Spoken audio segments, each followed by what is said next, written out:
think it's great. He deserves to go free. They had no evidence on him. So much evidence to deliberate for as short as they did and come back with a not guilty verdict. I think it shows the jury was pretty irresponsible. Money can buy you justice, exactly.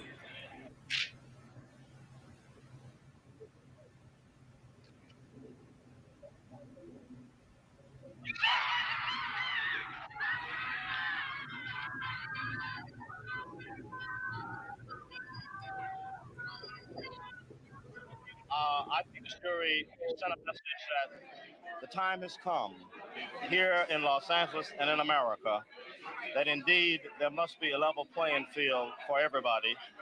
And I'm just don't think justice was served. I don't think the jury did their job. I think they knew what they were going to do from the gate. I think it was racist based and it was racist from the black point of view.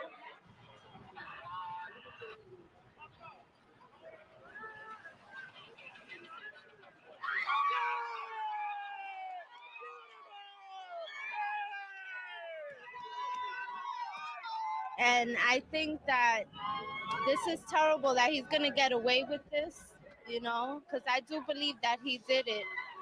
And it's just not fair. He's guilty. He's got to live with himself, man. He knows he did it. DNA is not racial. It doesn't see black and white.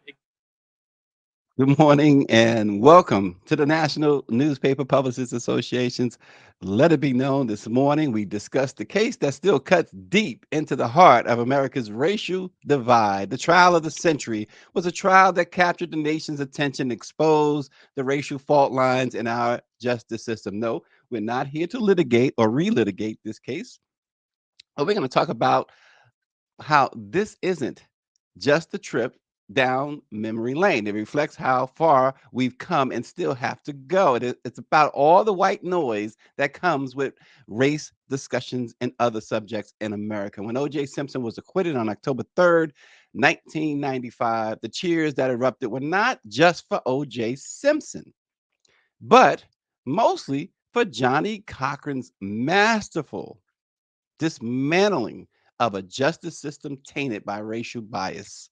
Cochran's defense wasn't just about O.J. Simpson. It was a scathing indictment of a system that had long treated Black defendants as guilty until proven innocent. The trial came on the heels of another pivotal moment in American race relations, the acquittal of the white police officers who brutally beat Rodney King. Despite clear video evidence of the officers' excessive force, they were acquitted, sending a chilling message that Black lives could be brutalized with impunity. After being stopped for failing to yield, for those who don't remember, Rodney King found himself surrounded by over 20 armed Los Angeles police officers, several of whom proceeded to beat him half to death while he was lying defenseless on the ground. King was hit between 53 and 56 times by officers wielding their batons. The bones holding his eye in its right socket, as well as those at the base of his skull, were broken. In addition to clubbing him wildly, one officer, Tom Racino, stomped on King's head. The question before the jury was simply whether the force used to subdue Rodney King, up to 56 baton blows, which included blows to the head and the stomping on King's neck, nearly all of which occurred while he was unarmed and prone on the ground. The question was it reasonable? The jury found none of the officers guilty.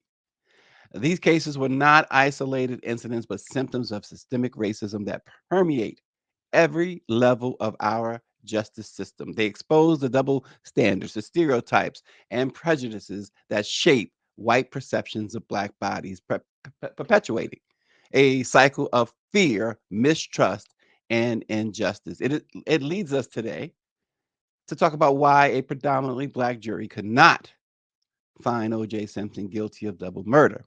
As one author boldly stated, Blacks and whites live in two different worlds. The O.J. jury had seen a great deal of police brutality and misconduct in their community. They knew the police planted evidence. Therefore, they were rightly skeptical of police evidence. The jury perceived some cops Many cops don't like Black people enough to cause a reasonable doubt about the evidence.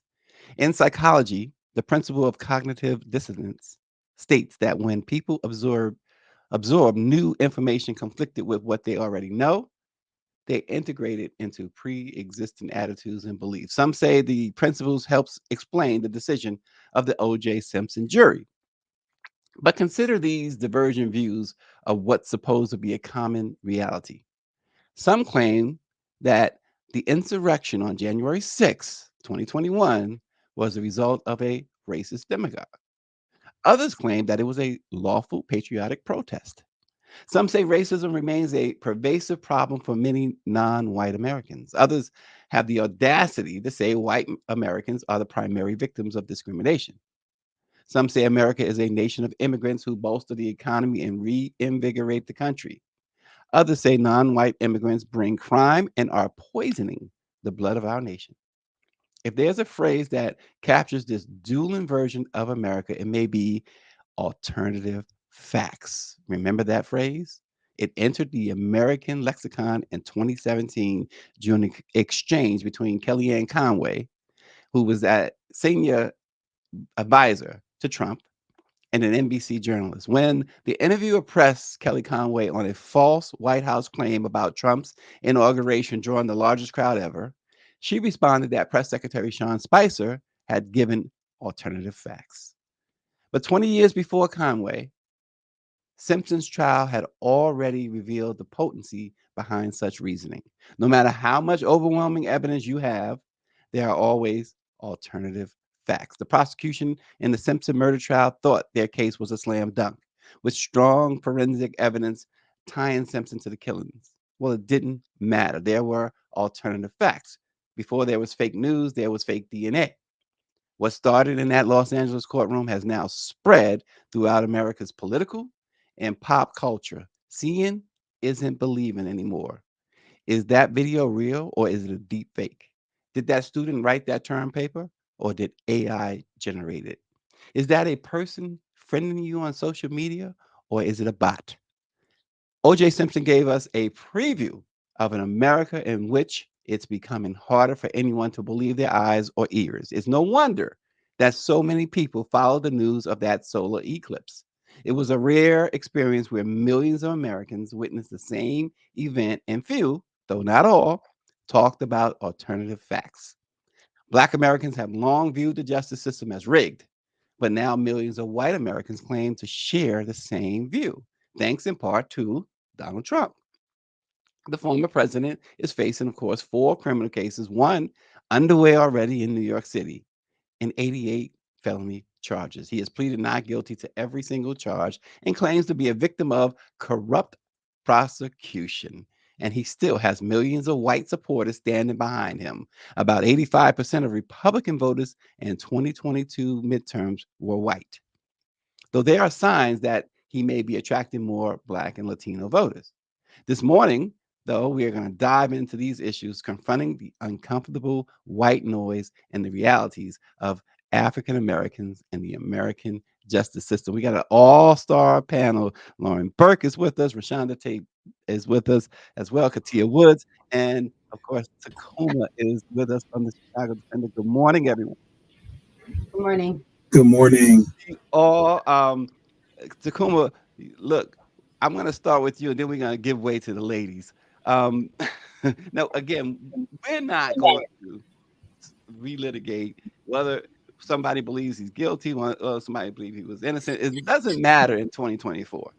But what matters is, as we talked about, the lead up, the atmosphere, how that trial changed America. We saw in the lead up to the program, as Greer showed the archives, you had a white woman claiming racism. I mean, the atmosphere was such that the trial. Well, I'm gonna let you talk about the atmosphere. I think you were right to, in your eloquent roundup, providing the context of what was going on at the time in the early to mid 90s, particularly in Los Angeles. In that timeline, it's appropriate to include the beating of Rodney King in 1991, which I believe is a closely, as you stated, as you inferred, is a closely related phenomenon to what we experienced in 1995 with the O.J. Simpson verdict. And again, pointing out that when those cheers erupted among Black people, they were certainly not really about O.J., who really wasn't down with us. It was about finally experiencing and being on the right side of a verdict that has long been discriminatory against us. And I think what Rodney King proved is that you can have an atrocity happen before your eyes, but the justice that comes with it is often not appropriate. It's not just. And in here, OJ represents an inversion of that. Yeah, and Lauren, you wrote for Black Press USA under the headline "Football Legend O.J. Simpson Dies, but the Obsession Remains Alive." And one of the things that you mentioned was a pivotal point in the Simpson trial came with the realization that one of the detectives in the case had made racist statements in the past. Um, that obviously we know was one of the biggest turning points. Bring us back to that time when Mark Furman was exposed for what he was. Well, Mark Furman, who was a police detective for the Los Angeles Police Department, of course, was forced to plead the Fifth Amendment upon being asked whether or not he planted evidence. That kind of was the the deal breaker right there. If you're Right if there. you're pleading on that type of a question, and basically what happened in the case was that really, I think for the first time in America, you have a Black defendant on trial who has the resources to defend themselves in a way that white folks have had for years. So he had really the best legal team that anyone has had, I think, ever. I can't think of a case where you had more attorneys that were acclaimed at the time. Barry Scheck was just starting out as a forensics expert, a And well-known DNA was forensic. new. Yeah, he was right when DNA was new. And of course, he goes on to found the Innocence Project. He was young then, and he was a part of that team. And of course, you had F. Lee Bailey, who was at that time a prominent trial attorney. And of course, you had Johnny Cochran. There's not to mention the others, Robert Kardashian and the others. I mean, he had a 5-person team that frankly just outmatched Chris Darden and the team that was, of course, acting for the state. So right there, you had something unprecedented: a Black person who's a defendant in a murder case, a double homicide case, that has the resources to defend themselves. That's unprecedented right in itself. Then you have the fact that we in America, and I think white folks just don't appreciate this because we just don't teach it in school, and to the extent we do teach it, they don't generally care. We have a history in this country, certainly, of extrajudicial justice pointed directly at the cohort that O.J. Simpson is a part of, which is Black men. That extrajudicial justice has involved murdering Black men at the rumor of crime. Forget about having a Mhm. case or anything else. At the rumor of crime that had been going on for centuries. Nobody has any appreciation for that. And of course, on Right. top of that, you had what you'd already mentioned, which was the Rodney King case happening in the same vicinity of that time. We know contemporaneously that people get away with murder all the time. I happen to think that OJ did do it. I think he did murder Nicole Brown and Ron Goldman. Mhm. They had me at the Bruno Magli shoes at the scene. Basically, it was very hard to plant Which that. happened to have been a find by the National Enquirer of all people, found the Exactly, photo exactly. of him wearing those shoes after denying that he never owned a pair of those ugly. Exactly. So, I mean, you knew that something had happened. He'd had a history of violence with Miss Brown, and so that was all out there. But at the same time, we as African Americans are used to injustice, and white folks are just not. Okay, we're used to hearing that George Zimmerman gets away with murder for killing a teenager with some Skittles and some iced tea one night because he just has to approach him and pretend that he's a cop, which he is not. We're used to Byron de la Beckwith.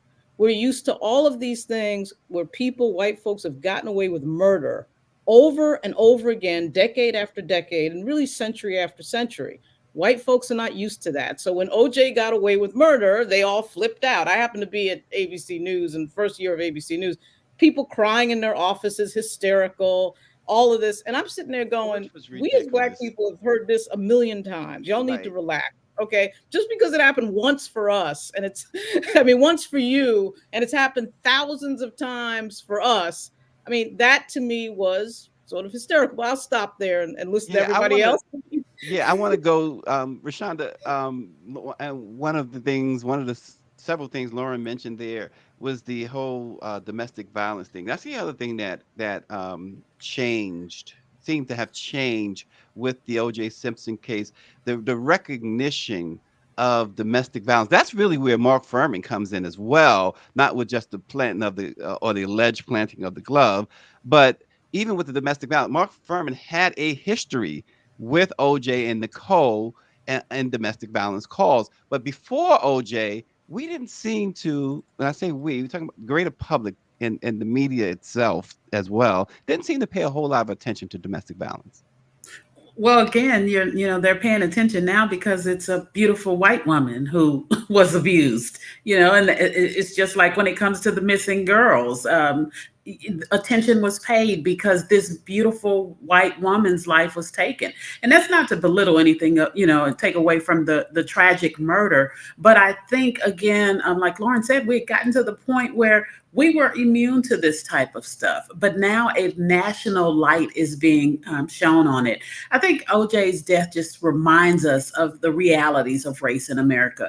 We really didn't. I don't think that anybody was like, I'm down for OJ, whatever, It was about the balancing the scales of an injustice system. And I think the domestic violence issue kind of got lost in all of that, trying to empathize with the reasons why so many Black people felt this way. It was substantial 3 decades ago, and it still is. For many Black people, the acquittal was a matter of justice according to a different principle, weighed on a different scale. And I think the domestic violence issue just kind of got brushed under the rug.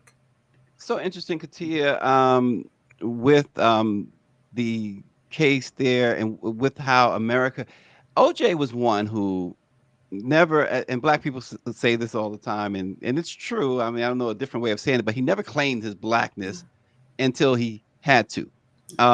He never, he was put in a position where we knew, and if you look at the documentaries, even not even looking at the documentary, look at his history, his life. It was a guy who refused, like other athletes, his peers. I'm talking about Jesse Owens and Muhammad Ali and others who stood for the cause, who was outspoken for the cause during the height of their careers. OJ declined. That wasn't his fight, he said. That wasn't his thing.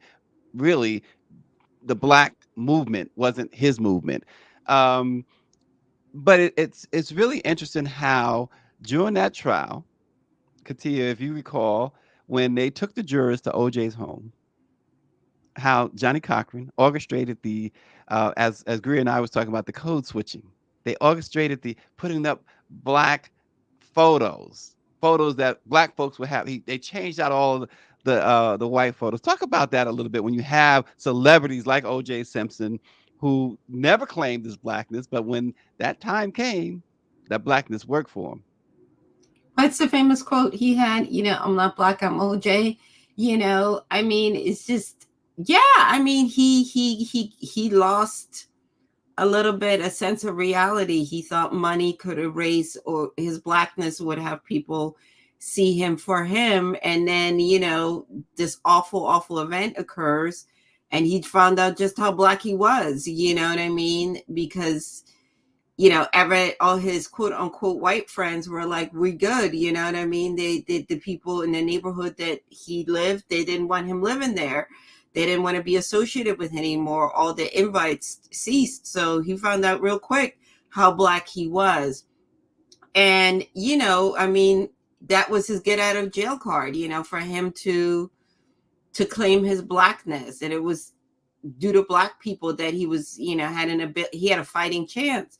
Because if he didn't have Black people, he would no doubt would have went to jail, and he would have died in jail. That pretty much. So, Yeah, absolutely. And the other thing too, we saw, and I think it was touched on a little bit, but let's go more into this. Takuma Lauren, um, um, the prosecution spent something like $8 to $9 million prosecuting him. I believe it was 800,000 a month is what the price tag was. But O.J. Simpson, excuse me, his bill came up to 6.5 million. And why is that significant? Well, one of the problems that African Americans have historically faced with the justice system, as you know, Takuma, is we can't afford to fight it. The resources for prosecution is almost endless. OJ was able to do that. Could you talk a little bit about his position, uh, financial position, to be able to do that, and how big was that? Oh, he's Was on mute. I'm on mute. There you go. There Sorry. you go. I think one of the things that isn't talked about enough is again, and I think people have lost this sense now that we're decades removed from that era of OJ and the trial, is what he was at the time. If you could put it in context of today, it would be as if a famous athlete, it would be as if Shaq were on trial. Uh,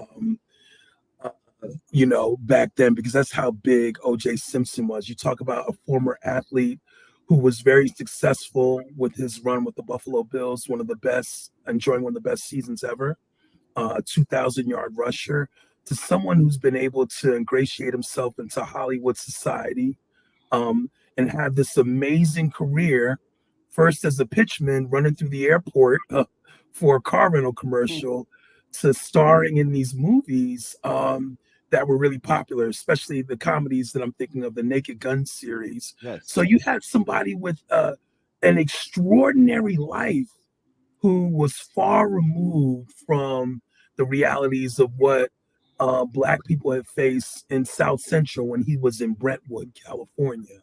Um, and so I think that's part of it. The ability to have those resources to be able to assemble, as it was mentioned earlier, this all-star legal team. When for us, unfortunately, when it comes to the criminal justice system, a lot of people's realities are closer to what occurred with Khalif Browder as opposed to O.J. Simpson. Yeah. Oh, without question. And Lauren, you mentioned um, the Mark Furman situation. That's that. But there's another example of having the resources, right, to be able to go out and get a private investigator to be able to uncover these things. Correct? Absolutely. And remember that Alan Dershowitz was like a backbencher on that team. I mean, when you have Alan Dershowitz as somebody who's a secondary attorney sitting there, and Robert Shapiro and Johnny Cochran, of course, was really acting as the lead in that situation. But I just would say again, I can't think of another case offhand, whether it was a celebrity or not, where you had a stronger legal team. And of Hmm. course, the way our country works is you have a right to counsel, but it's the counsel that you can afford. And a lot of these jurisdictions around the country, legal defense that is provided for free is not very good. And for cases that are capital, crimes and felony crimes. So that defendant is at a huge disadvantage against the state. And quite frankly, what happened in this situation was that Marsha Clark and Chris Darden could not keep up with F. Lee Bailey and Johnny Cochran and Robert Shapiro and Robert Kardashian and Alan Dershowitz. They just could not keep up with these guys. They just could not. It was a simple fact. You could see it in court. They made huge mistakes. To this Hmm. day, Alan Dershowitz, who had a book out on this entire thing, of course, brings up some of the huge mistakes they made. The glove mistake was massive because Oh apparently yeah. they could have had OJ behind the scenes trying the glove on or not trying the glove on to see whether the glove fit before we got out on stage during open trial. They made the big mistake of having all that happen in open trial. Johnny Cochran, of course, knew what he was doing. And Johnny Cochran had more years of experience as a trial attorney, I think, than anybody in terms of years in court. And it showed. And so OJ was able to get away with a double homicide, which is a serious thing to get away with for anybody, black or white. A double homicide in a jurisdiction that is moneyed. This is Los Angeles. It's not like some small, town in the South. And it happened. And frankly, the system worked as it would have worked for a white defendant, which is why I think everyone got crazy, because that wasn't supposed to be how it's supposed to work. How it's supposed to work is we are supposed to declare, we the majority are supposed to declare that you're guilty. We see this all the time, by the way, with certain social movements that are going on as well. I think about Me Too when I say this. I mean, we're at a point with Me Too where it's almost like I get to declare you're guilty without trial, without evidence, without even really a conversation. And the media sort of plays in this as well. And if you know anything about media history, which I know, Stacey, you do, the media history behind lynching and Ida Wells and everything else really goes to this idea of I get to declare your guilt without any process whatsoever if you're a Black defendant. And OJ's case really blew that up completely because it really ran through the legal system the way it should have and the way it would have for a white defendant as well. And for a lot of people, that was a culture shock, which of course it is. Well, yeah, it was indeed. And Natalie Ferrier is writing, is asking, did Mr. Cochran have to blackify OJ's home? Yeah, we talked about that. Certainly, that was a one of Johnny Cochran's MOs. You know, he knew exactly. He read the room. He absolutely read the room. Katia, so we have this legal dream team, cost $6.5 million or so. Something that seemed to irk Black folks during the OJ trial. And I heard a lot of Black women, especially, was Chris Darden. Talk about, if you will, the effect that Chris Darden had on this trial. Well, number one, he was brought up on, not to say he's not a good attorney or that he wasn't qualified, because he was Black. Simple. They wanted him, they wanted that Black presence on the team, because just the idea of Marsha alone as a white woman coming for a Black man with this jury was not, the optics were not good. They understood that, you know, white women had a bad history coming after Black men just because. So like they brought him in order to dissipate some of that perception. It's like everyone said, the problem is that OJ had money. You know, he had somebody, he had Johnny Cochran. So no matter how many Black guys they would have brought in, Johnny Cochran was just that good of an attorney. And also we got to mention that Johnny Cochran had a history of suing the LAPD. He understood how the LAPD worked. So he had a lot, you know, the inner working. So he wasn't coming into this, as you stated, cold. But the whole idea was that to bring in Christopher Darden was like, okay, so you have a Black man against a Black man, so we can cancel each other out. But Johnny Cochran just had presence also. You know, he's very charismatic. He was a good orator. I'm not an attorney, but I know that in order for you to be a good trial lawyer, you have to be able to command the courtroom. You know, he had confidence. He wasn't letting these people push him around. So all of that, you know, already, you know, people would sit up when long court proceedings. You forgot this was on TV, but when Johnny was on the floor, we all were like leaning forward. We were paying attention, and that is something. Whereas Christopher Darden was more or less like, you know, he was on this crusade, like, you know, justice and everything, but he wasn't charismatic. So I feel, you know, I feel a little bad for him because I feel like he lost before he stepped in the room. Chris Darden. Well, that when you're going up against a Johnny Cochran, the chips are against you. And one of the things that many may not know is that Johnny Cochran, though he was not on the defense team publicly, he was instrumental in Michael Jackson's acquittal in 2005. He actually was I see him at Neverland. He'd actually direct that team, and he's the one who brought on Tom Mesereau to lead that. And so Johnny Cochran was really, once he got involved, you knew that the defendant now had more than just a puncher's chance of an acquittal. Rashonda, again, the mistakes made. So let's talk about the jury, because they did have 8 Black women on that jury.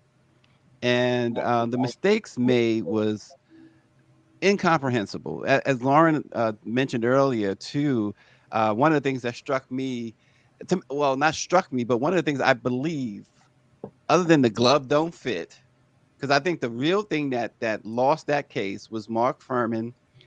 And the fact is that you have to, when you plead the fifth, what the jury may not have known, what most people may not have known at that time, is when you plead the fifth, you have to do it on every single question that's asked. And there was a motion, most people Right. may or may not remember, from the prosecution to just say, okay, let's just accept that Mark Furman is pleading the fifth and sit him down. Johnny Cochran said, no, we want him on the stand and for him to do it from the stand. We want him to answer these questions. And he asked him a series of questions. And one of, to me, the moment that raised reasonable doubt above all was when, as Lauren said, they asked him the one question: did you plant that glove? And he said, I refuse to answer that question on the grounds that it might incriminate me. That to me, when you get up, so when you talk about the jury and people criticize the jury, what choice did the jury have, Rashonda? Right, and that is the bottom line. And again, what white people seem to have forgotten in this trial is that all you need to do is plant a reasonable doubt, and that's what the skilled Johnny Cochran Plant a did in glove. that moment. Was planted the reasonable doubt. And so you have these women, especially the black women on the jury. You already have this. We're trying to be objective. We're trying to put aside any of our implicit bias. But here's a reasonable doubt right here. And so that gave them the ammunition they needed to acquit him. And so, it was just a matter of being, as you said, outmatched. And it almost felt like they had never seen Johnny Cochran before, because how did you come in here so illfully prepared to go up against this man? Well, I'm gonna stick with you for a second, Rashonda, because you're Houston. I'm New York. At the famous or infamous Bronco chase.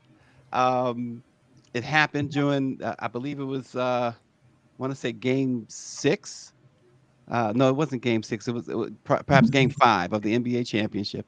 Knicks Mhm. and the Houston Rockets, New York Knicks, Houston Rockets. And I remember the Garden, Madison Square Garden, 20,000 folks during an NBA championship game. The Garden appeared half empty because most of the crowd got up and went to the concession stand to watch the chase on television. And NBC of all OJ's network, and one of his best friends, Bob Costas, was calling the game. How surreal was that, Rashonda? That was the beginning of our obsession with watching things play out on the news, and everybody was watching this slow speed chase.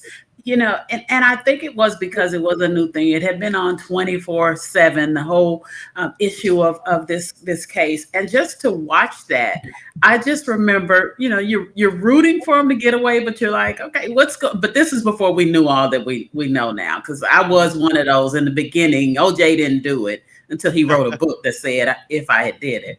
Uh, but I think it just really was the beginning of being able to see things play out publicly, and everyone was riveted. I remember that they cleared out that stadium for that game. Yeah, I mean, they went to concession stands because the concession stands had televisions. Yeah. And you'd think they probably paid a premium for these NBA Finals tickets, but they were more interested in what was going on free television. So, but it was just so, like, and as I said, NBC happened to have been covering or broadcasting the game with Bob Costas, who recently spoke about OJ, but and how he felt finally breaking his silence after all these years on it. But Bob Costas is a very respected commentator. But I want to mention something to Takuma that Power 96 brought out, and that's really part of the point of this program this morning, the effect of the OJ Simpson. And there is they're not fighting over OJ innocence or guilt right there. but um but I want to point this out because I think it's very important. And Power 96 mentions that we have not had a majority black jury in a high profile case since. Juror nullification has always been real, but even more real since OJ. I watched it. Lauren covers a lot of these big trials. She mentioned Me Too. I know she's at a lot of those trials. I was at both Cosby's trials. I was at Michael Jackson's trial, and you watch as prosecutions, particularly in the Bill Cosby case. And again, this is not about innocence or guilt. This is just facts. The jury nullification of black folks is as real as ever. I remember being on the phone during the middle Tacoma of the Cosby jury selection and watching as I'm gonna give you one for instance.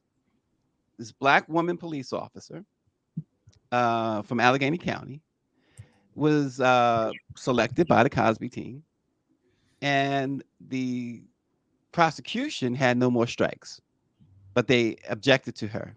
And then they brought up that she was terminated from her job because she falsified somebody's time card.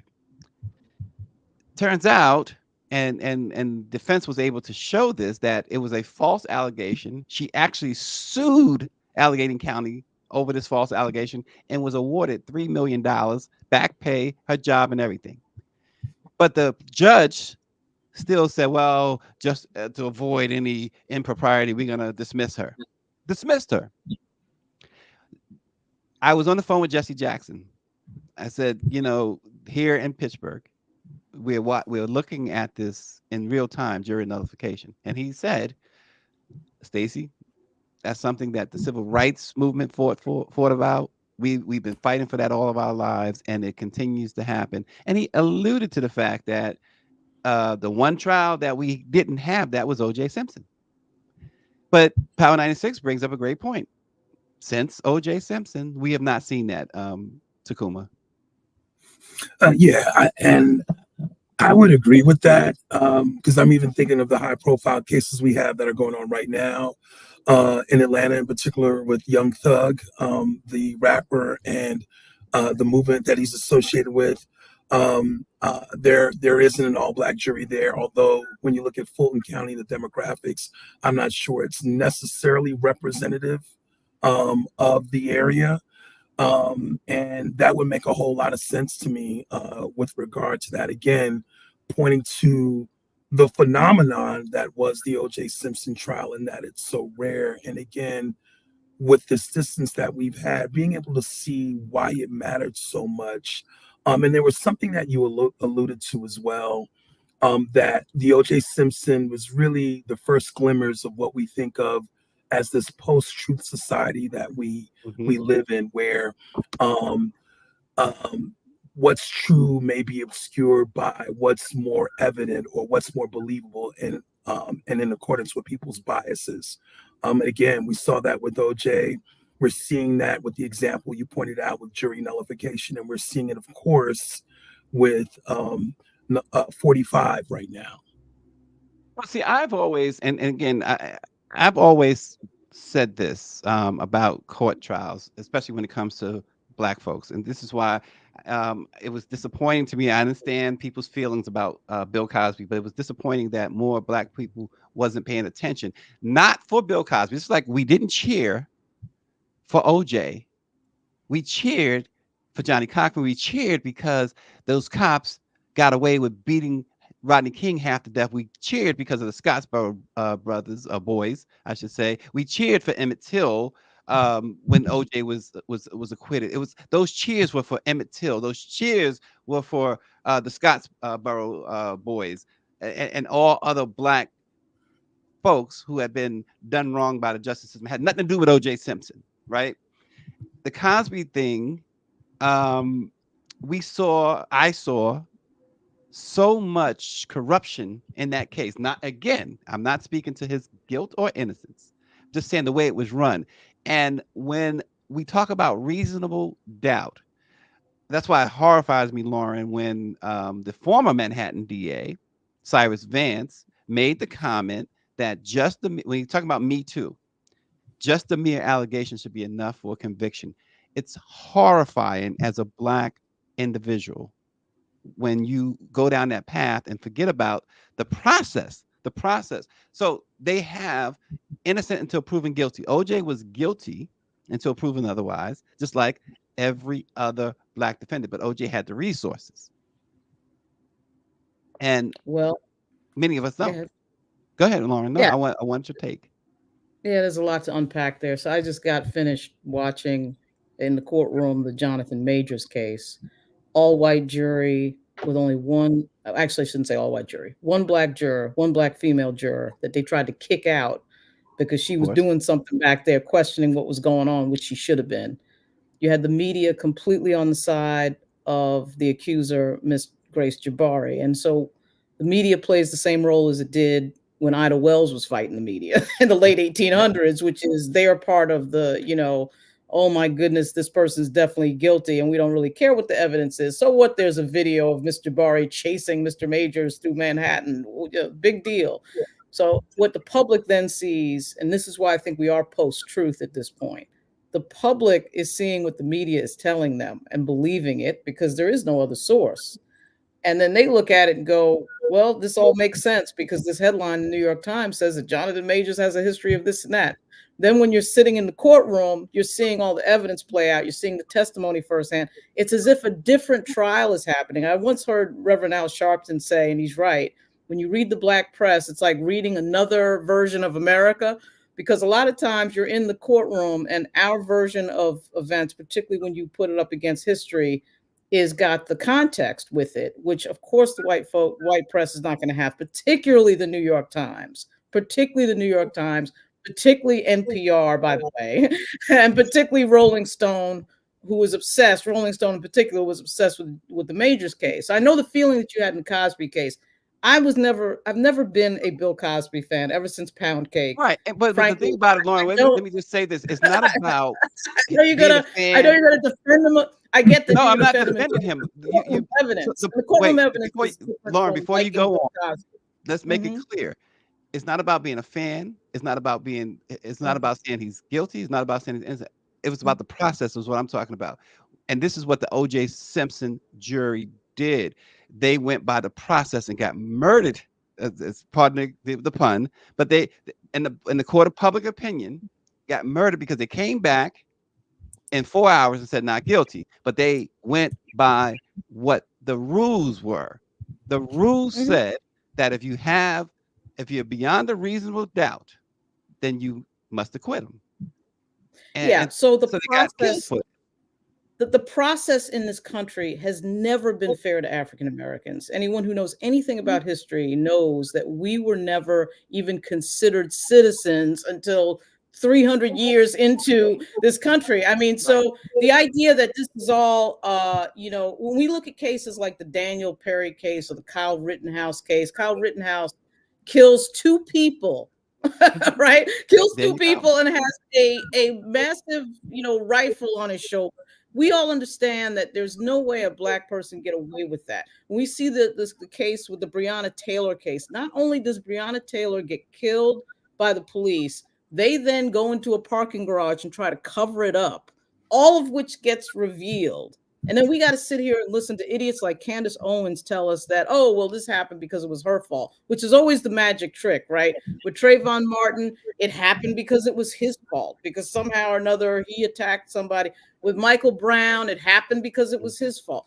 Any reasonable person understands that when a teenager with no record whatsoever, by the way, gets shot 8 times, 5 times of which are in the back, there's something wrong with that story. Now, that's a history that we as African Americans have had to deal with for 405 years. White folks don't have to consider any of these things when stuff happens in their lives.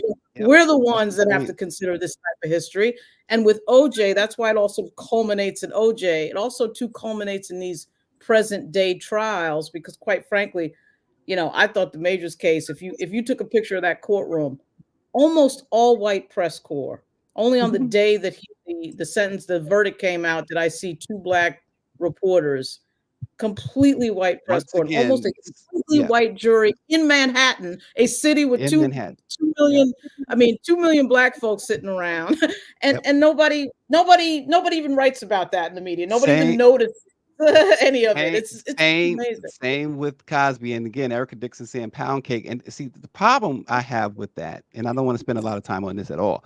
Problem I have with that is, fine, you want to be mad at them, but here's the thing: you want to be mad at the pound cake speech, and you have every right to be, right?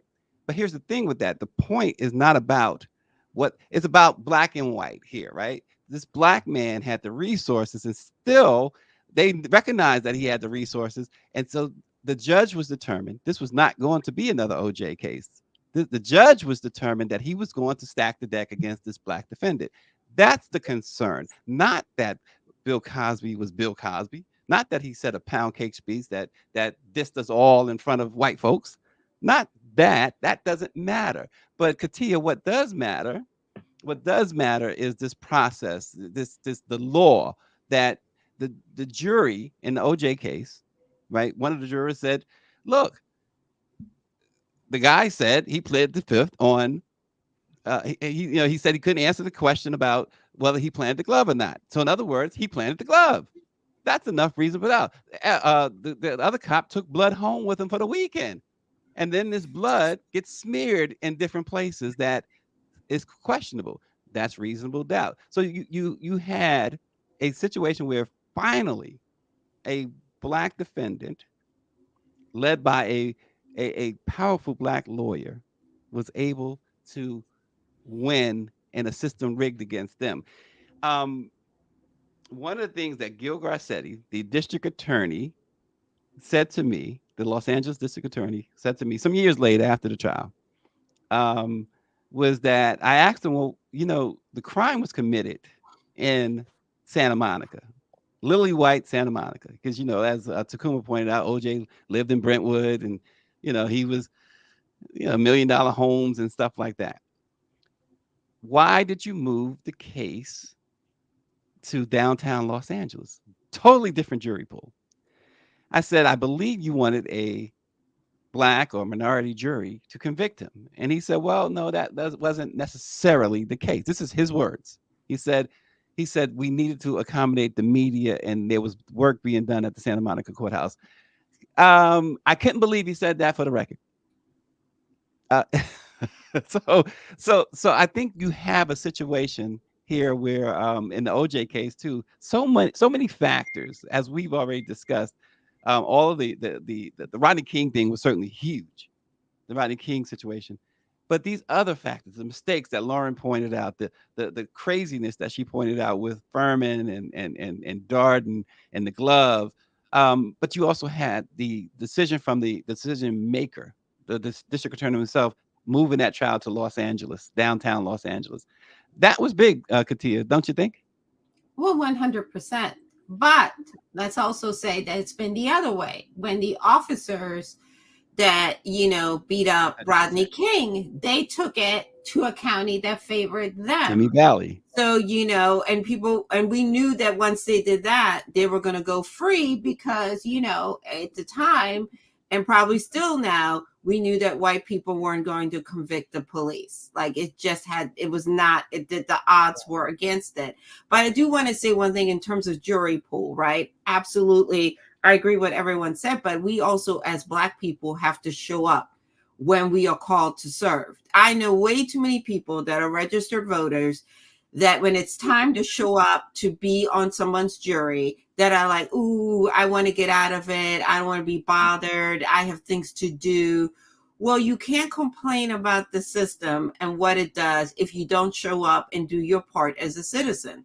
That is also a responsibility that we have. If we don't like what's going on with the court system, we got to show up. And there are a lot of people who probably would make juries that aren't going because they don't want to get paid a little bit. They don't want to get caught up in something like that. So I think that is something that we have to discuss a little bit more. Why is it that on the one hand, we know what the justice system is, but then when we have an opportunity, as you all stated, it was fought so hard for us to be able to have a voice, be able to vote, to be able to have all of these so-called rights. We also act like, oh man, I can't, I don't want to be away from my house. I don't want to be bothered. You got to show up to be counted. You got to show up to be in those things. And I agree, with that Jonathan Majors case, it was just, because it's Hollywood is very weird. We can name a whole bunch of people that have done a whole heap of mess where Hollywood is like, okay, come on in. Mel Gibson comes to mind. And Jonathan Majors, who was, it's a misdemeanor. And now it's like, he's all of a sudden an abuser. He's this, he's that. and also social media acts and all of that. I can't even think what the world would have been like if we had social media during the OJ trial. Like Tacoma's shaking his head. It's all of these things, where you have to kind of like pause and say, wait a minute, let's look at the facts, let's look at the thing. And I think that's all of those things, where I think that's where responsible journalism comes in. Not me. I always like to, these days I'm always saying, well, yes, there's media, and underneath media there's journalism, and that's what everybody else is doing, the podcast bros. So it's our responsibility to kind of like, I know it's a struggle, to say, hey, these are the facts, not the feelings, not the clicks. Yep. This is what we can prove, and this is what the situation is. So I think we have a tremendous responsibility as journalists to call out the inaccuracies, even when it's our own people. It'd be our own people that be out there telling the alternative facts. So I think all of those things matter. I think it's really important when we tell these stories, especially what's going on with 45, hey, we know why certain people feel the way that they do when we know the truth. So I think, again, as far as jury pool, we have to say, are we doing our part when our card is punched? Are we showing up? And a lot of people will sadly tell you, well, I'm thinking of 15 million different excuses on how I can get out of this, instead of saying, you know what, let me take this serious and show up and be counted. Rashonda, Mike V says this, and I think you'd be great to respond to this. He says black folks aren't showing up, talking about for jury selections, because the court is a source of generational trauma. Yeah, that is absolutely spot on. One of the things that I just don't think we realize the importance of being down at the courthouse is coming up, showing up to serve on these juries. We don't realize the long-term importance of that. But that is so correct, because we know some people that go to court and their lives are changed drastically. All of us have someone in our families who have had their lives altered by a courthouse. So it is years of generational trauma from showing up and being at the courthouse. Most of the black people I know are like, nah, I'm good. I stay away from the courthouse by all means. And so, you really look at how that affects us on the other side. But that is accurate on all levels. Yeah, and David Youngblood is saying the court is a no-go space. Nothing good happens for us there. So it kind of backs up what you were saying there and what Mike V was saying. Takuma, Greer asked a question, and I guess everybody can chime in, but we'll start with Takuma. She says, how do you feel about Marsha Clark her attitude about being a black women whisperer? She clearly overplayed her hand. I think there's also the attitude that we can be controlled. The we can be controlled part, are we talking about the perception of our perceptions being changed because of whiteness and being adjacent to black people and being favorable toward black people? I'm trying to understand the context of that question. Yeah, and she said yes.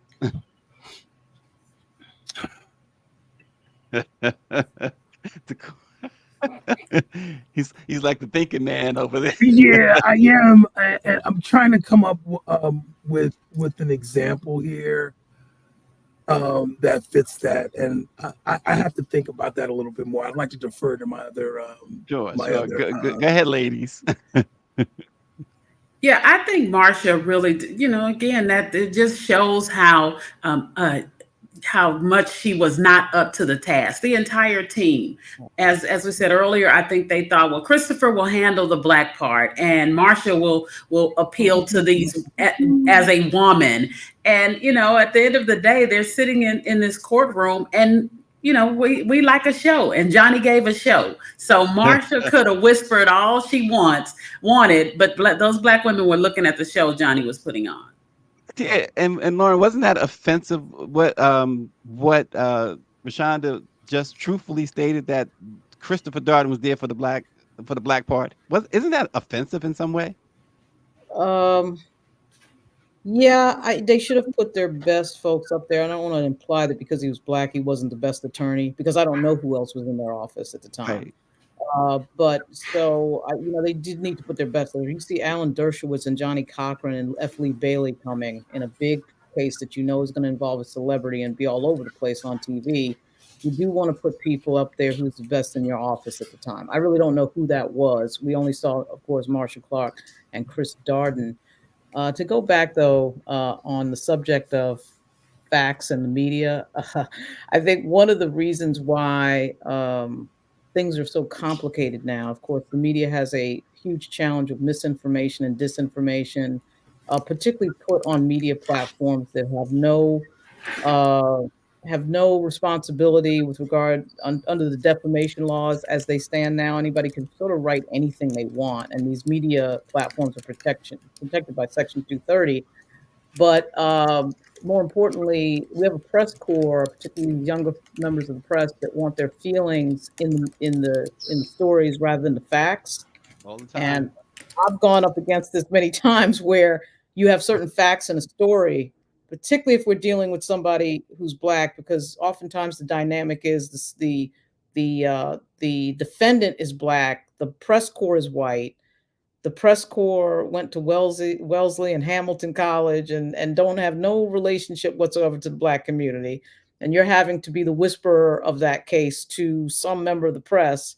It's not only have I been a member of the press, I've been a crisis manager. And that has been a fascinating experience. And as you can see with this argument going on with NPR in the background, even though I don't particularly agree with everything that Uri Berliner had to say, he made some really good points, because what's happening now is people want their narrative, they want a story, they want to advocate, they want to be political rather than just giving the public the facts.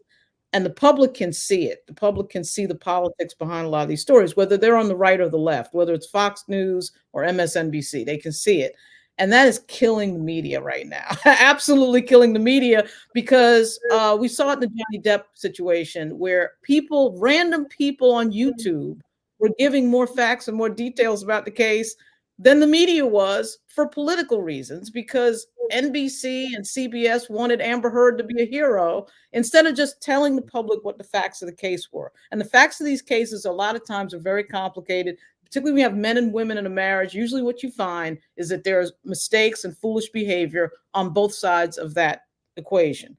And then the media wants to report it as the woman is the hero and the and the man is the villain in every single case, particularly on the Me Too setting. So that is killing the media, in my view. This whole thing, this thing toward opinion. I think the Root has become, frankly, an anti-black platform. If you just go read the The headlines, root? you'll Oh, believe it. without question. The Oh my Root. We could have gosh. a whole episode on the Root, because the Oh Root has gosh. become strange. The Root has The, become strange in terms of what they're putting the out root there. is And so I totally would just say, anti-black, especially yeah, anti-black men. right, There's no exactly. And question so about it. that's become almost dangerous. I mean, it's become Yeah, strange. very much I mean, so. what Very much other so. group of people has a platform where, what other ethnic group or religious group or anything else in the country has a news platform that's supposed to be about their group that's negative about their group? What group would that be? So the Root has become strange. And so we're in sort of a battle, an information battle. We realize AI is scraping the internet for all this information. So what we feed into that matters.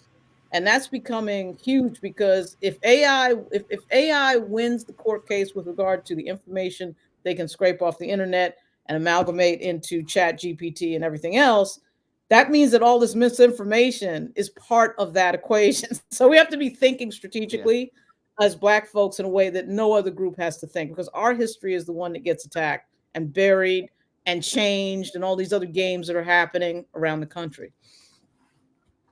So, Katia, the again, the mindset of the culture. This is a moment that happened that really brought the culture to the forefront.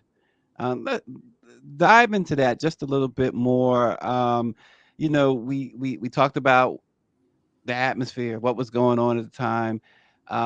What's the lasting effect on the culture of O.J. Simpson in that trial of the century? You can't, I say this all the time and people don't quite get it. Like, I think we see it when people have this adverse effect. on how they feel about Oprah. Like they'll blame stuff on her that is just ludicrous, right? Where you're just like, what is wrong with you? If you're a logical person, people think that if you are a Black person with money, or some people that do have money think that all of a sudden erases your Blackness. You now get a fair shot. You're now part of the status quo. And OJ proved that when you're a Black person with money, you're still Black.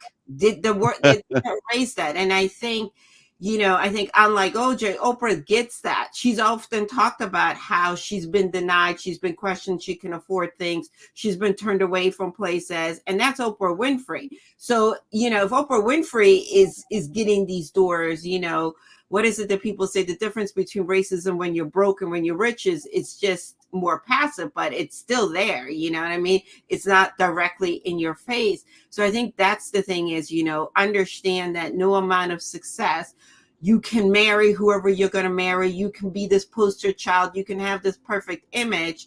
I think we see it a little bit, not to say that Will Smith is someone that doesn't stand firmly in his Blackness, but we saw that, when he had a moment, of a lapse in judgment, and all of a sudden this man went from slapping someone to all of a sudden being a thug, being an abuser, being a criminal, all these things. And you're like, wait a minute, did we see the same thing? And people wanting him kicked out, and we're all like, well, wait a minute, but if we're kicking Will out, there's a slew of people that are still welcomed at these things that have, convictions and abuses and criminal charges, and the list goes on and on. So I think that's the case that we have to remember as Black people. No matter how much money we have better resources. Like everyone stated, we can fight things a little bit better. We give ourselves a fighting chance, but we're always going to be Black first, no matter where you live, no matter who you marry, no matter who your friends are, what country club membership you have. The world is always going to remind you that you are Black first, second, third, and last. And Rashonda, when you think about the reaction from how it was split totally down the middle, white and Black, and you think about, as has been mentioned, the Trump situation today, Power 96 has reminded me that he predicted there would be no more than 2 Black jurors on that case, and I owe him 30 pounds of crawfish because of it. But when you think about the fact that the country today, now more so than ever, we saw it vividly when the OJ verdict was announced. The comments from white folks, even in that clip earlier that Greer played with the white woman saying it's about race, but for Black folks, and now today it's more in our face with since the really since Obama was in office, but certainly more so since Trump came on the scene as a heavyweight politician. We see this divide, and there's nothing to suggest that it's going to get better. Right. And unfortunately, there's still so much that needs to be done in understanding and in having them understand where we're coming from, understanding the races. And you continue to have things that polarize, especially, as Lauren said earlier, the white community who, when they feel like they have been wronged in any way, they try to wipe out history by banning books. They try to go critical race theory, and so we have that challenge, and we've got to continue fighting against it, because for our children, especially, if they remain ignorant of the injustices of the past, and they will grow up thinking they don't need to see each other through a tainted lens of history or politics, and they're going to be doomed to repeat it. And so it is our job as journalists to continue telling our stories and being vocal. You guys mentioned the root. I thought it was just me noticing the change at the root. I was like, what is going on? But it is crucial that we call it out and we continue to stand on our own principles. Yeah, and Takuma, I don't know if you've seen the whole thing with the root too that we're talking about. But that's I think Rashonda brought up a great point. And Lauren kicked it off. The root is certainly anti-black, has become anti-black for some odd reason. But this telling the stories, not only do we must continue to tell the stories. Katia knows it too, that we've been telling the stories. Certainly black owned press has been telling the story, but how do we get folks to really pay attention? Because we are telling the stories.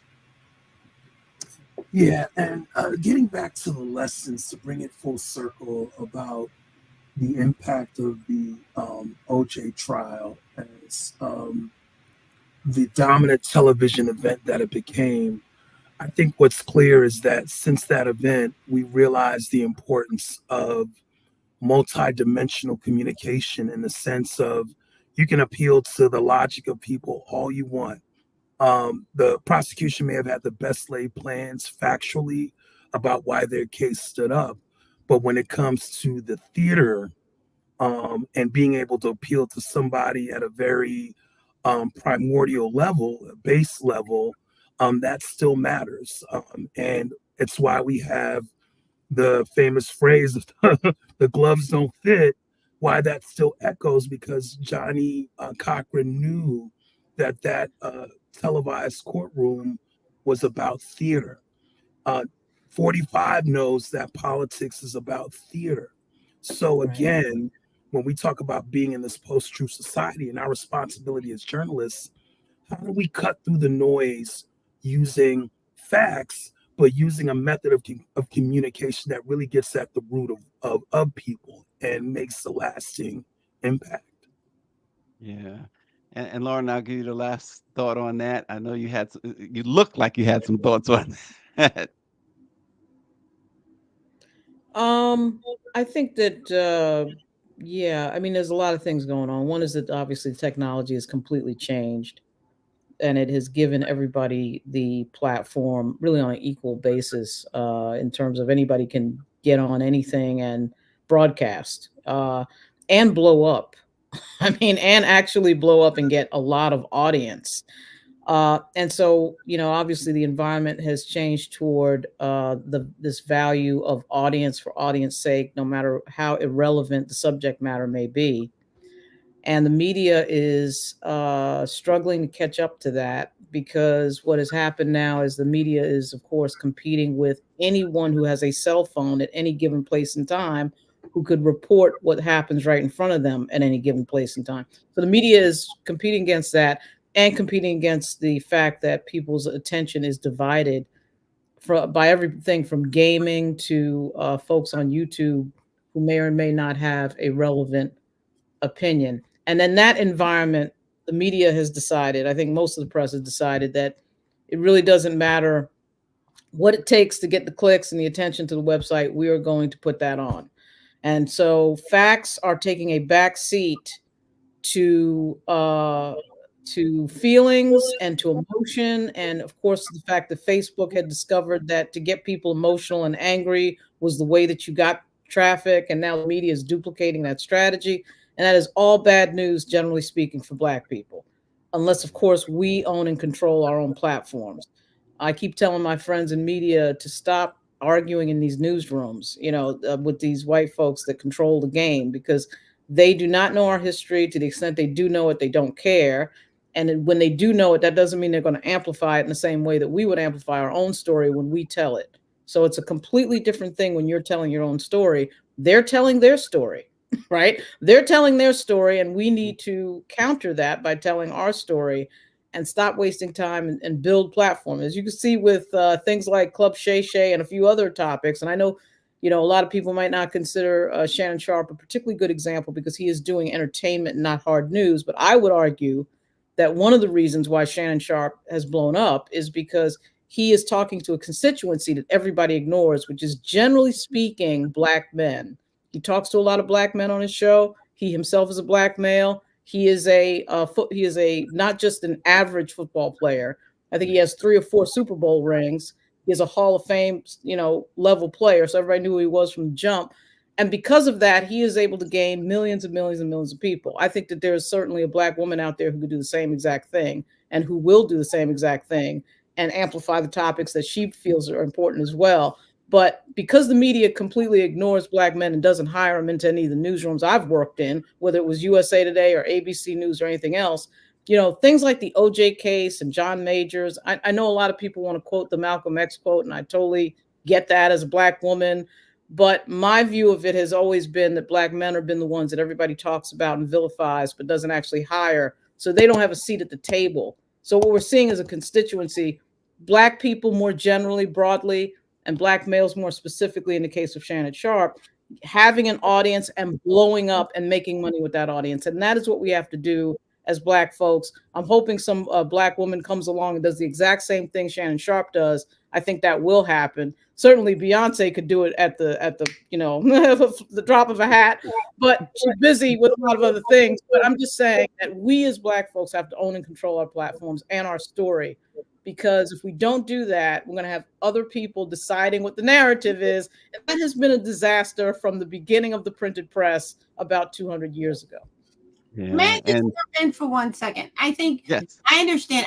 I agree to a certain extent. That's why I always say is the problem isn't Black. The problem is that we now lump everybody in under this umbrella of Black media.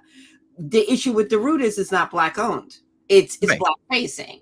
Same thing with Complex. The other thing too is with someone like a Shannon Sharpe. That's entertainment for a kiki, and it's where you get your tea. My problem is there's nothing wrong with having Shannon Sharpe. We're going to Shannon Sharpe to get journalism, to get news, which is the problem that we're having as Black people. We have a gazillion Black responsible platforms. We all contribute to those platforms. The problem is we, the public, don't support those places. We're supporting the kikis. And therefore, the kikis now think they are journalism news places. They think they're like Time Magazine, which they're not. So the key is we have those places. And the reason why we're in those white newsrooms is because the Black spaces can't afford to hire us. They don't have the resources to keep us on there full time. So if we want to have Black journalism, right? And I want to stress journalism because what our colleagues are doing is entertainment. It's for clicks. It's for clout. It's not necessarily for informing and uplifting, especially this election cycle. Then we must contribute as well as Madison Avenue. These things are out here. It's not that hard. We don't have to create new things. You have to support the things that exist. And I ask these questions all the time with my friends. If you're so bothered by the Breakfast Club and the Root and the list goes on, are you subscribed to your local Black newspaper? Are you supporting Black journalism spaces? If the answer is no, then you're part of the problem. That's the conversation we've been having. The funding is what's missing to enable us to be able to compete in this news cycle and going out and doing the same misinformation craziness that the mainstream is doing by clickbaiting or uplifting the shade room. I'm extremely bothered by this White House inviting, Hollywood Unlocked and the shade room to be part of anything to do with journalism and the journalism space. Yeah, It's extremely expensive. bothersome for those of It's us that do expensive. the job. You know what I mean? Yep. Like I pride myself on being a good journalist on writing on facts. And even though my beat is mainly entertainment, it is still journalism. I still don't go in there and give people the tea. It is based on, we were talking about Jonathan Majors. It's picking up the phone and telling the facts about what is going on with this man and why he's getting railroaded compared to all these other folks. So I think we have to challenge this audience that watches this. Are you helping? Are you subscribing? Are you supporting? Are you retweeting just the shade room? The shade room doesn't need your help. Are you retweeting this program? Are you subscribing? Are you donating? If we all gave, $10 a month, it will make a world of difference in some of these newsrooms. So I would say if you don't like, and if you want to be part of the solution, you got to start supporting the platforms that are out there, and you got to start supporting the work of Black journalists that are doing the work, period. I think With we that, always have to remember, though, that No matter what we're talking about, no matter what the subject matter is, there's Mhm. two things you always have to have. You have to have audience and you have to have money. You have to have money coming in. So that reaction to entertainment is really about the fact that entertainment and sports, which is really entertainment, bring the money. That's why the Right. Shannon Sharp thing is blowing up, for example. Yeah. So until somebody figures out the code of how you can attract people, and I think there's a medium there where you can kind of do a chicken and an egg. You can do some entertainment. Breakfast Club actually does a fairly good job of this. They'll do entertainment and then they'll do hard news. I think sometimes with them the problem is the They're folks not they have on qualified. are not necessarily deep enough to really get to the place where we want, that hard news to be.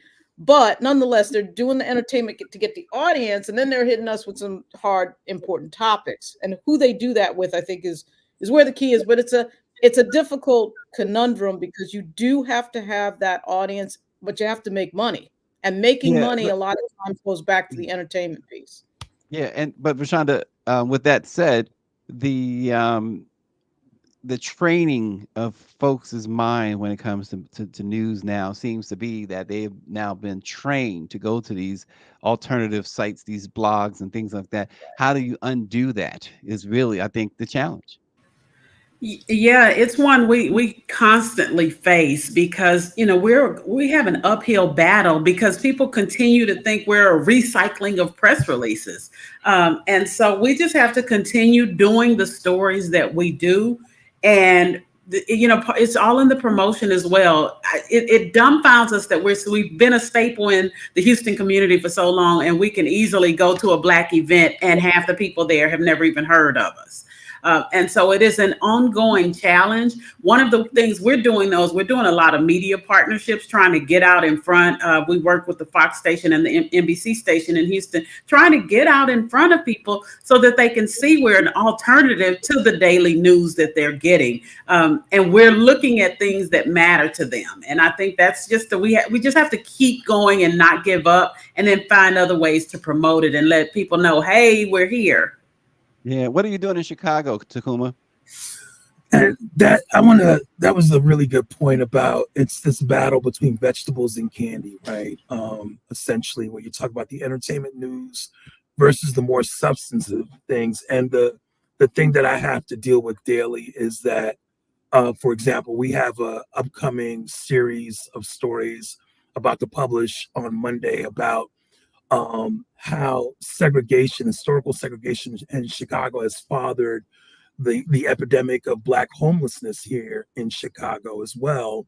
But this is a very meaty, very substantive piece that the reality is that if it isn't it probably won't be as well read or attract the viewers that we would get for some of our stuff that we do on Instagram. But we understand that that's part of the equation now, that you have to speak to a younger demographic through Instagram Reels. So there's this constant balancing between informing people of community news, talking about substantive issues, and also doing a reel about what Chance the Rapper did at the United Center, or Angel Reese and Camila Cardoso joining the Chicago Sky. That's all a part of what we have to utilize to get news out. And I think that we have to remain true to who we are as the Chicago Defender, which is about to turn 119 years old on May 5th. Happy birthday for us.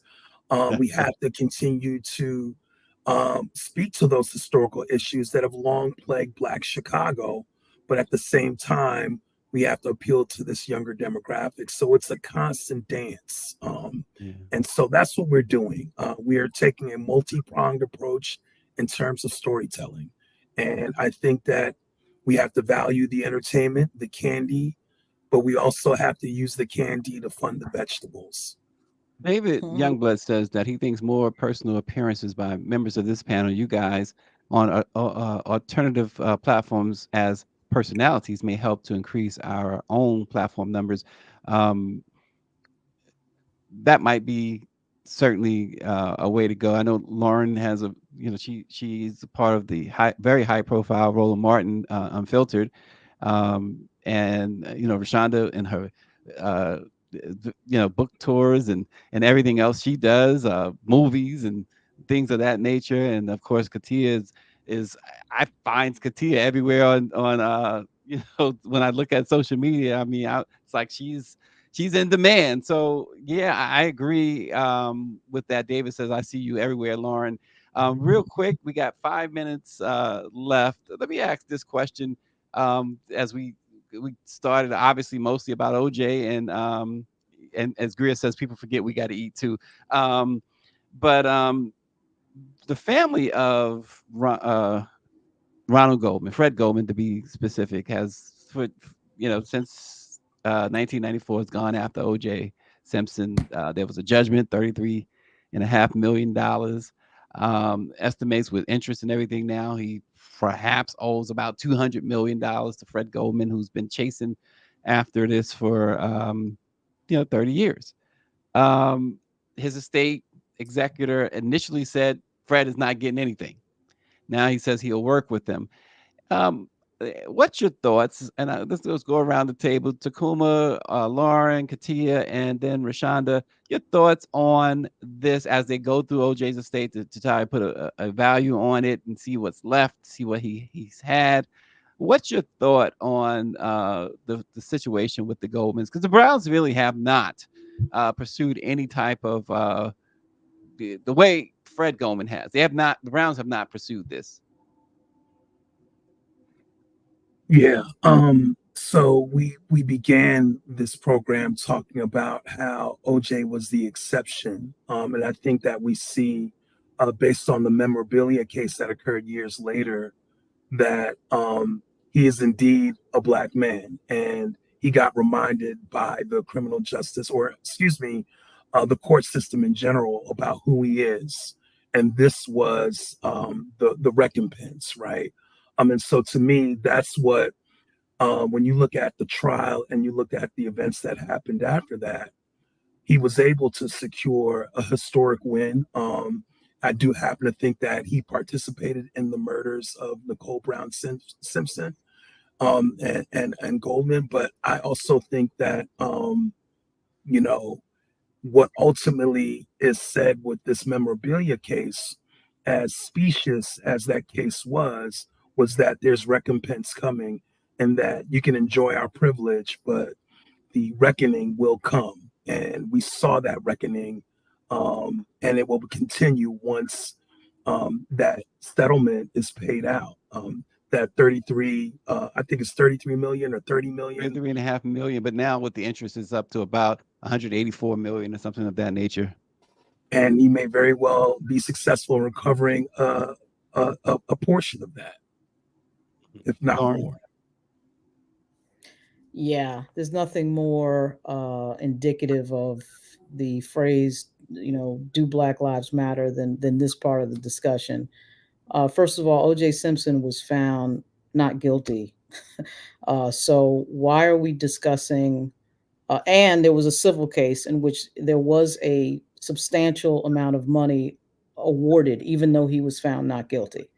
Okay, in a world where we are openly discussing things like qualified, we're discussing things like, whether or not a city should pay out when a cop shoots somebody in the back 3 times, and then we find out, oh, that's right, they got $1 million, or $2 million. But on this case, they got 33 million, and now we're back again with another discussion. So I'm confused. I have to consult some of my attorney friends because I've worked. Well, they never received the money.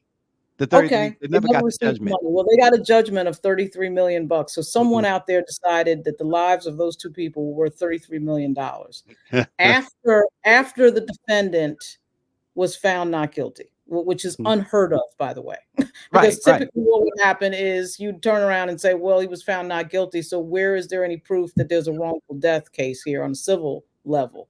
So of course, because everyone's black on the defendant's side, all of that goes out the window because you've never heard that ever happen before, anytime, any place, right? So if this was two black victims and a white person who, allegedly killed them, we wouldn't be having this discussion. So I'm confused as to why we're even discussing this. I don't know that I would go as hard as OJ's estate as to come out with a statement 5 seconds after OJ's death to tell everybody, oh, they're not going to get a dime.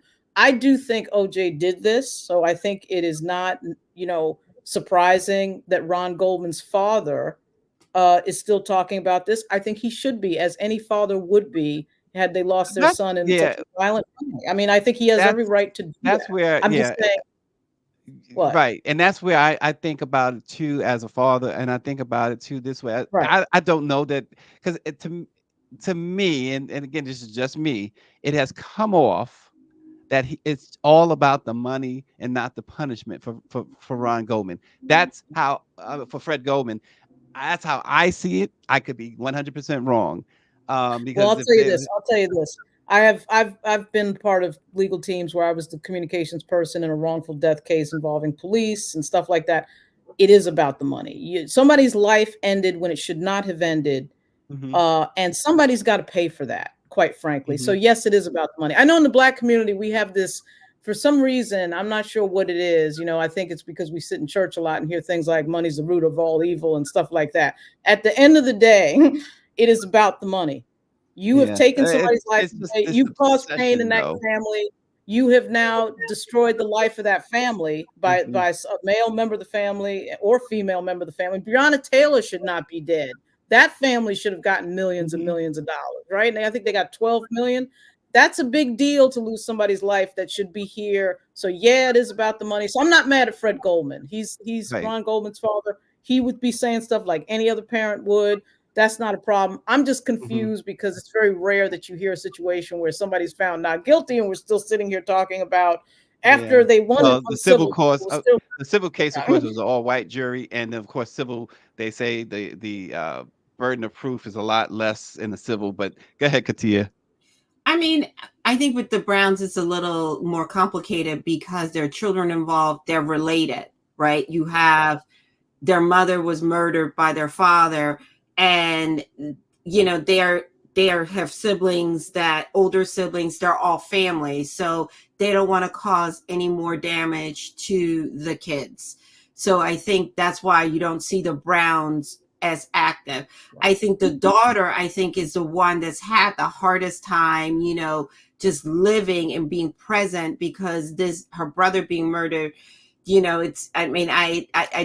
can't even relate. And I'm even going to try to pretend, I hope that every time I see her, I'm like, I hope she has therapy, because it seems like she has been stuck, her marriage, everything. She has not been able to commit to things. She has children. Has this young woman lived at all? Do you know what I mean? And I think for the Goldmans, it's a lot. It's the frustration that they feel like he got to walk around. But I hope him being dead kind of helps them move forward, because there is not that visual reminder of him walking around, him playing golf. It's not for me to say whether or not they should have money, but I do think at some point you have to say to yourself, this is something god awful that happened to us. How do we live? How do we move forward? Let's use this money to do some good, let's help some victims or whatever the case can be. But I hope that him being dead helps them move forward. It will never give them closure, because the result is, he's not going to, they never got what they went to get. But I do think that, hopefully that family can move a little bit forward and live and be present, have joy, a little bit of joy. Rashonda? Let me preface this by saying that the deaths of Ron Goldman and Nicole Brown Simpson were very tragic. And I do hope that the families find healing. There is a part of me that feels some kind of way, because had Ron Goldman been a young Black man who was accused of being a drug dealer, the narrative would have been different. And so that is another journey we have to tackle in this world, the painting of victims. And, it really saddens me that has been a race that has not, that's very rarely addressed, as it should be. I just would like to see our young Black men who are victims of crimes be painted with that same brush. Well, there you have it. The lasting legacy of the trial of the century. I think we all agree that the um, outcome, the cheers were more for Johnny Cochran and more for Black folks as a whole than they were for O.J. Simpson, the defendant. Whether you believe he's innocent or guilty, that was about Johnny Cochran. That was about Black folks. That was about, as we said at the top, um, Emmett Till, Scottsboro boys. It was about Rodney King. It was about justice finally being on the side of African Americans. And that's where we will leave it this morning. Lauren Burke, y'all got to check out. Everyone's asking about Lauren's social media. Everyone's asking about Katia's social media, all your social medias. So if you don't mind, just take 10 seconds. How can people find you on social media? It's just at LV Burke on X, and I have a YouTube account, which this is actually running through right now, which is my name. That's pretty easily searched. If you search my name, all of that will come. And Black Virginia News. And Black Virginia News. Yeah, that's a team. That's a few. That's like 3 or 4 people, and I'm the publisher of Black Virginia News on Substack. I highly recommend Substack. By the way, it's a great thing. Tacoma social media. Well, I like to again prop up ChicagoDefender.com, ChicagoDefender1word.com. We're out here. We're in these streets. Trying to bring that news about Chicago and beyond. And then, I'm on X, working to generate my presence a little bit more on there. But you can find me at Tacuma Road, TACU, M as in money, AROE is my handle. Great. Natalie Ferreira loves your voice, Tacoma, by the way. Katia, where can we find you on social media? I'm easy to find. It's KATHIA_Woods. I'm the same thing on everything. You can find me on Instagram, even TikTok and everything. And as far as my personal interviews, things you want to see me talking to Hollywood, it's on Cup of Soul show.